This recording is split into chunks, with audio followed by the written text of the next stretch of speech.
اهلا اهلا، السلام عليكم العائله. واش جاي نسمعوا احداث حلقه اليوم؟ شدوا بلايصكم واجي نتعرفوا على القضيه جميع. وقبل ما نبداو القصه، اللي كيشاهد القناه ديالي لاول مره ما ينساش يشترك في القناه ويفعل زر الجرس باش دائما يوصلوا الجديد. لايك وتعليق زوين وندخلوا مباشره في القضيه ديالنا. اليوم غادي نسافروا جميع لمدينه سطات، بالضبط سنه 2007. وهاد السنة هادي غادي تطرح أكفس جريمة قتل غادي تسمعوها في الدروة. واحد الشاب واللي الاسم ديالو إلياس كان خدا الباك بواحد النقطة اللي زوينة، ومن بعد كان مشى يكمل قرايته في كلية القانون اللي كاينة في سطات.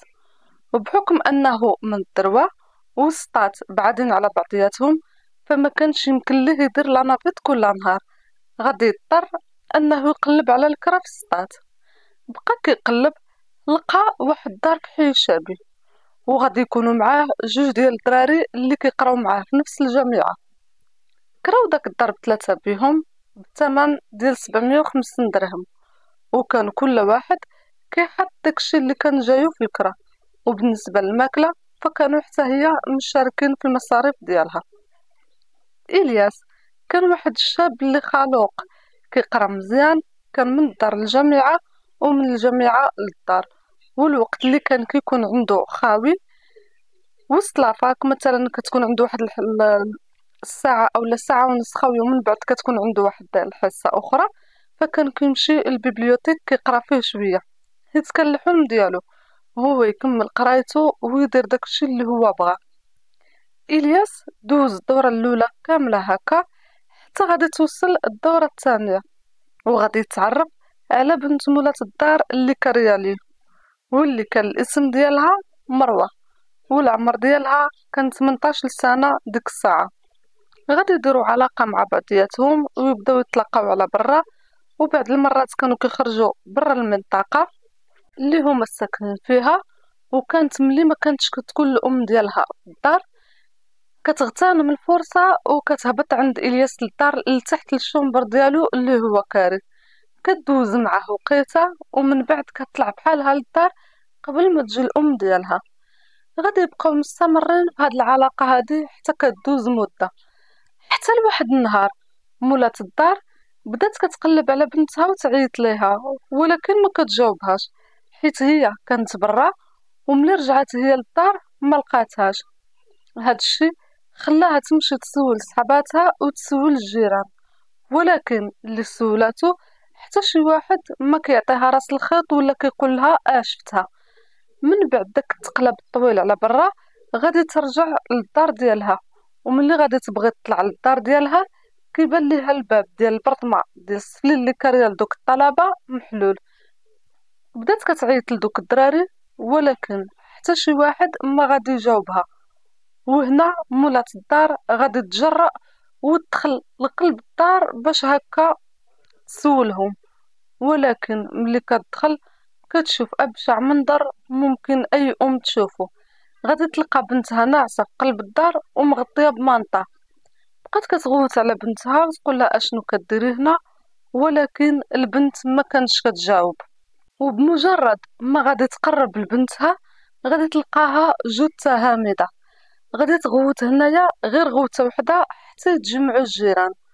هنا الجيران بداو كيكالميو فيها وكيقولوا ليها غير تثبت راسها.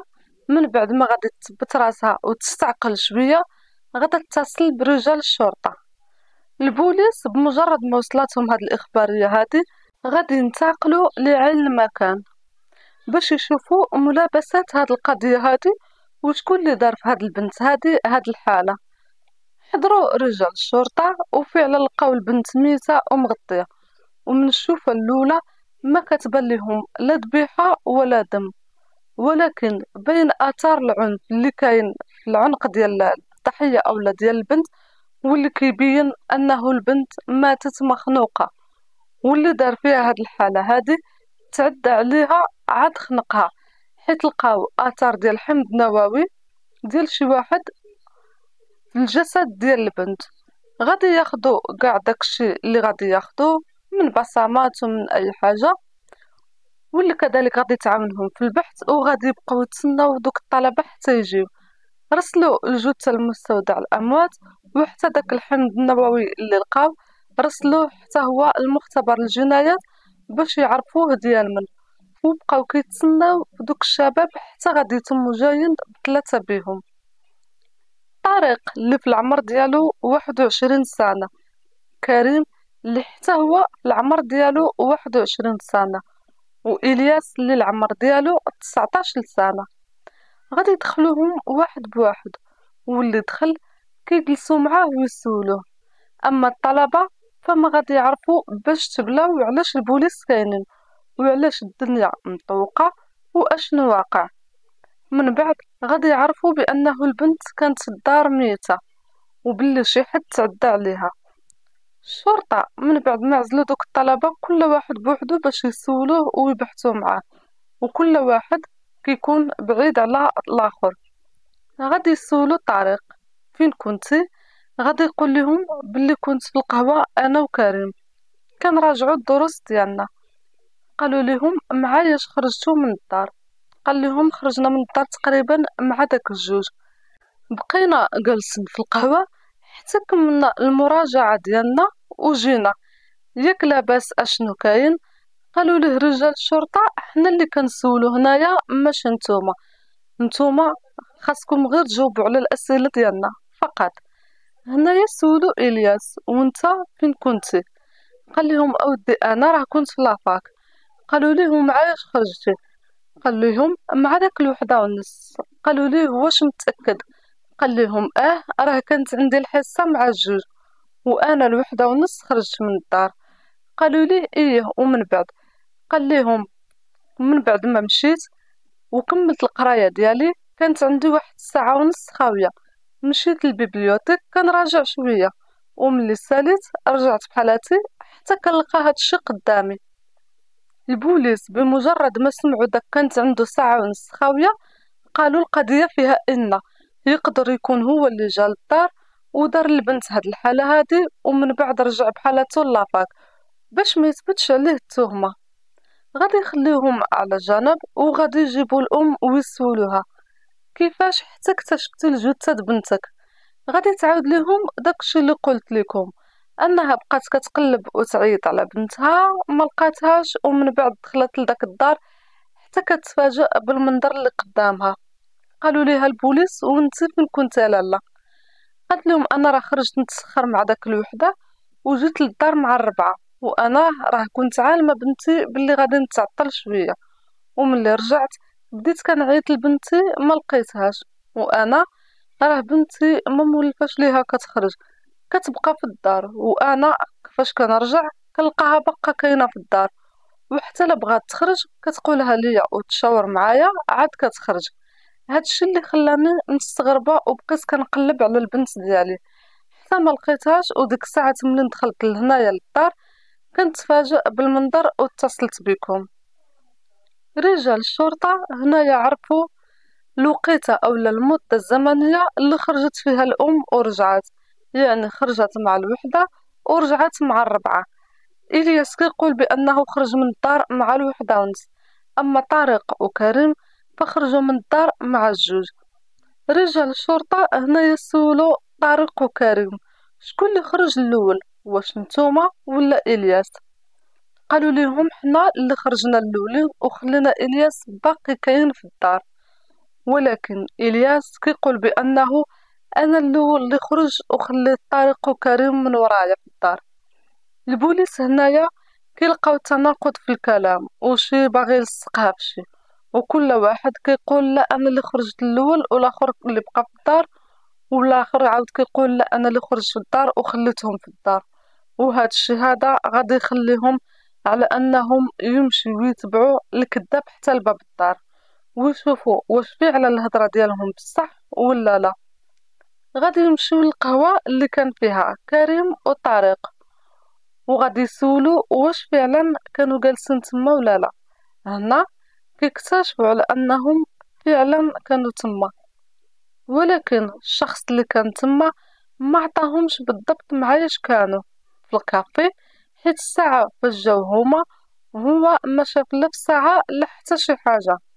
مشاو لكاميرا المراقبة ولقاوهم فعلا كانوا في القهوة مع داك الجوج ونص هكاك، يعني راه ما كيكذبوش، وقالوا بانهم خرجوا من الدار مع داك الجوج هكاك.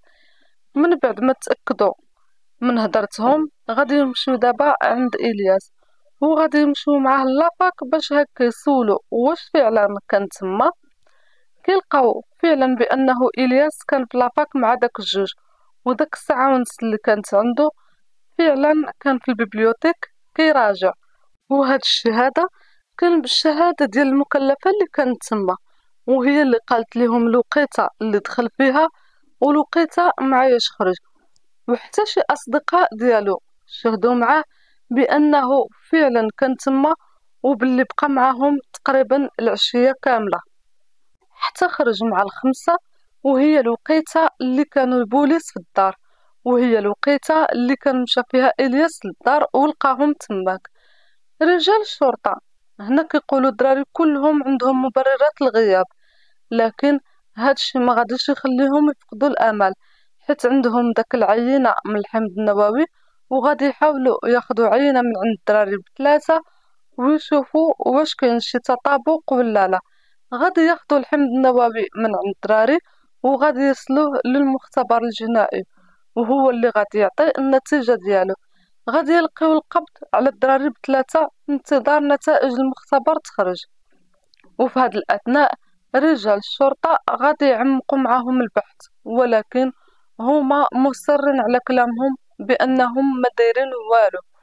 وهذا الشيء اللي غادي يخلي رجال الشرطة أنهم يخليوهم على جنب في انتظار النتائج تخرج، وغادي يمشيو عند العائلة ديال البنت وغادي يسولوا الأم ديالها واش بنتك عندها علاقة مع شي حد.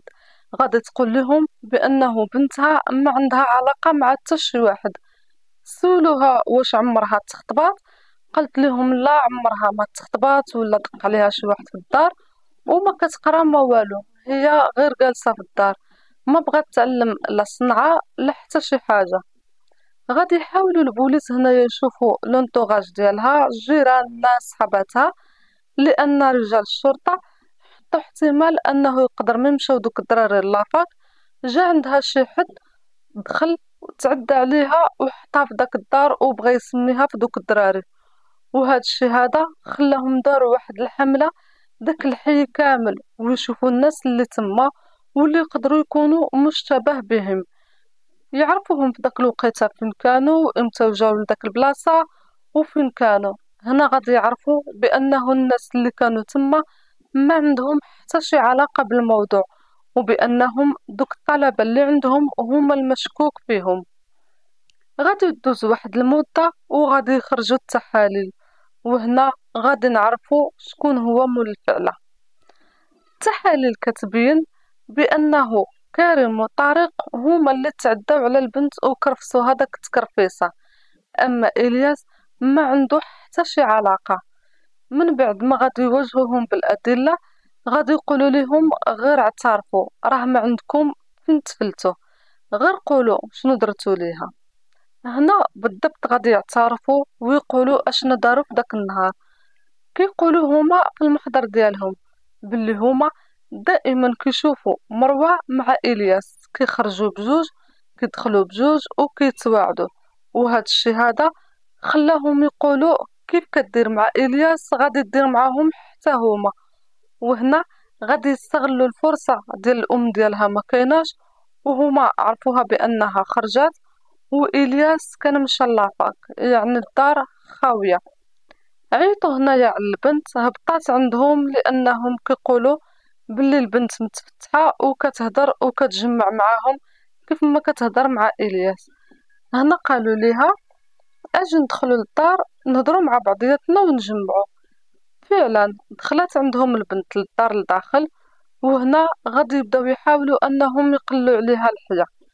مروة هنا ما عجبهاش الحال وغادي تبغي تخرج بحالها، وهما غادي يقولوا ليها اجي لهنا جلسي الارض فين خارجه، كيف ما كديري مع الياس غادي ديري معنا حتى حنا.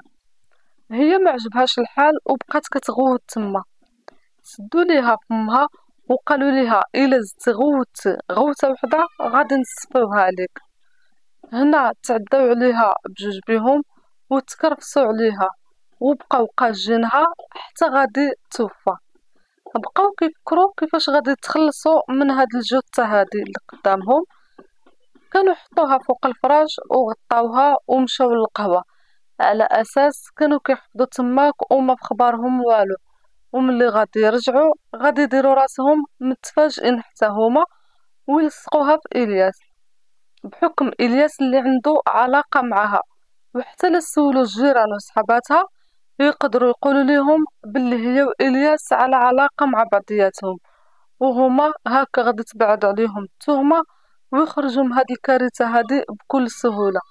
وقالوا لهم باللي هما كانوا حاطين احتمال ديال انه البوليس ملي غادي يديروا البحث معاهم ثلاثه وغادي يسولوا رجال الشرطه الياس غادي يقول لهم بانه انا ومروه على علاقه مع بعضياتنا، وهكا تهمه غادي تلصق فيه.